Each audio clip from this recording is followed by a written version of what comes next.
What if Japan was peaceful in World War II? What will happen in the end? Will we succeed? Will we become #1 faction? Or will it just flop and we will get nothing? So for first, of course, we cannot do any kind of revolution, so our path is historical, but we can choose or candidate to presidency, and it will definitely be Hamada Kunimatsu, not this one because, well, this is the historical path and here is nothing that we can take, but this does really sound cool. Japanese and Chinese alliance will be the best in the Asia. So for now, until we are waiting for the events of February 26, we can go ahead with some economic focuses, which are Ministry of Commerce and Industry. We do have 3 research slots and slight debuffs on our research speed, which we are going to get rid of, but for now we are going with production tools, construction and also artillery. We do have civilian factories, but we are going to make some more because 11 does not really make it. What we also have is very big military that we are not going to use today, but maybe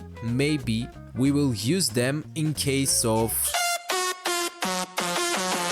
We do have ourselves research facility for naval engineering and we are going to choose this guy, and for now we can go ahead and speed up our time and see what will happen. And now we have to increase security. After the Ministry of Commerce and Industry, we are going with continue this guy's policies because we do need the -10% of consumer goods and also some factories. Yeah, it's giving us some debuffs on making military factories, but to be honest, we are not going to make military factories anytime soon. And this guy wins our elections, so after he wins the elections, we got February 26. Now we do go ahead and purge the Kodoha faction, and this does unlock for us the normal focus tree of Japan. Now what we have to do here is to puppet Menjang, because if we do not puppet them, sooner or later our Chinese friends, I guess they're not friends for now, they will take them, and I don't need that. Civil war happens in Germany, but for now I guess we do need to go with the military ministers, and we got the army faction plans for expansion, and we do need to get ourselves some more people in our military. I mean, it's not really hard thing to do. Also, we do abandon the naval 3Ds because, well, don't need that. We assign Yamamoto to our naval headquarters, North Sakhalin, in return for arms.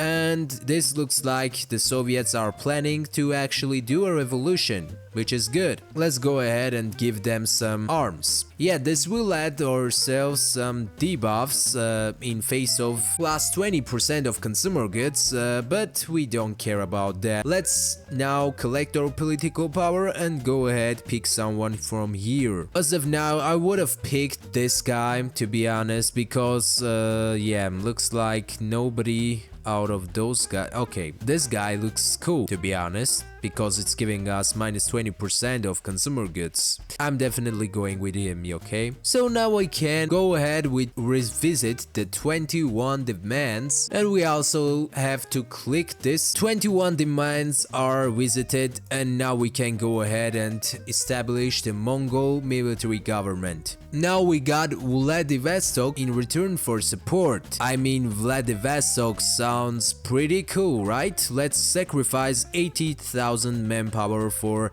this beautiful province with a big port and also a lot of resources. So as of now, it's going according to the plan and maybe even more than that, which I do really like. Now we did establish the Mongol government. Let's see what will happen. Will they accept? And of course they accept. Now there are puppet state. Go ahead and do the United Autonomous Government, which will also give them some good things. And let's go with Yamato class battleship. We will get a battle battleship, probably super heavy one. Now we do not do this because it will remove 420 days from the Marco Polo incident, and we don't need that. So for now we are going with some economic focuses, which is approach Mitsu, approach Mitsubishi, approach Yasuda, and all of those guys, which will of course give us some beautiful bonuses on our economy that we really need in this case. And while we are doing that, we can also promote this guy to Lieutenant General. Let's see if we can get anyone else here, and yeah, we will probably pass that and get ourselves an offensive expert. Also, we can get ourselves the decisive battle guy, also ground support guy, to get ourselves all kinds of XPs. Now after approaching Mitsubishi, we can go ahead and approach Mitsu, and this does actually higher the cost of our economic policies. Okay, now we got the Harakiri debate. Let's go and see what will that give us. After the debate is done, we can go ahead and choose Hadima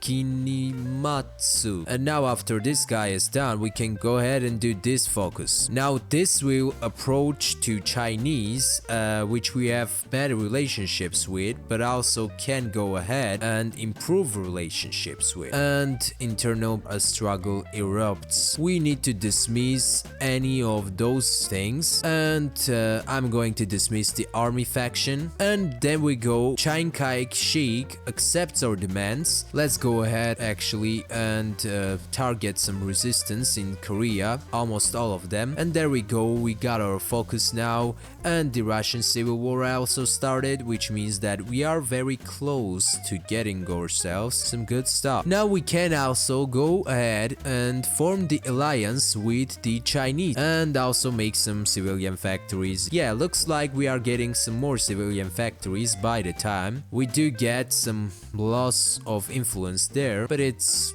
okay. Let's go ahead and pressure some more Koreans. And now we restore order in Koreas and also do the Japan-China Manchukuo alliance. Now we can go ahead and form a central economic council, and Chiang Kai-shek signs the pact, which means that we got alliance, and also China declares war on communists. Now what we are going to do here is essentially support China, because well, I'm not going to join that but also I'm going to help them, because fighting a huge part of the warlords is hard, and this also pushes the Marco Polo bridge incident to 1300 days, which is very fun. Let's see, we need 50% of world tension to send them something. Let's go ahead and guide these guys, which will also lower the amount that we need to spend to do those focuses, which is actually very cool. And now civilian government faction demands political appointments, and we do have to select 2 more political guys, but I'm okay with that. Yeah, we can definitely do it. We did approach Yasuda, and then we can go ahead and do this focus,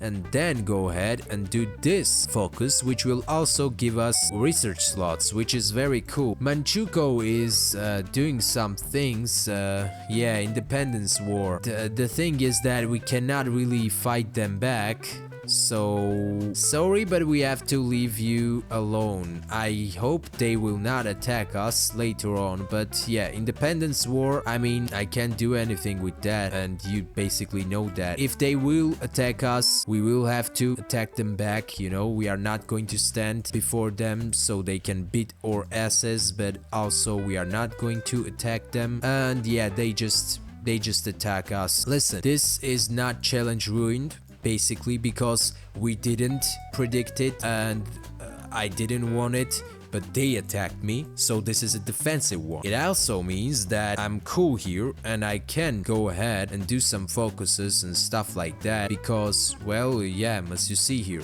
And we do have a beautiful encirclement here of Manchukuo. Okay, that should sound right. We go ahead and take some more provinces out of their hands. let's make some infrastructure in those lands that we have that do have 40% of infrastructure. Let's see how many percents.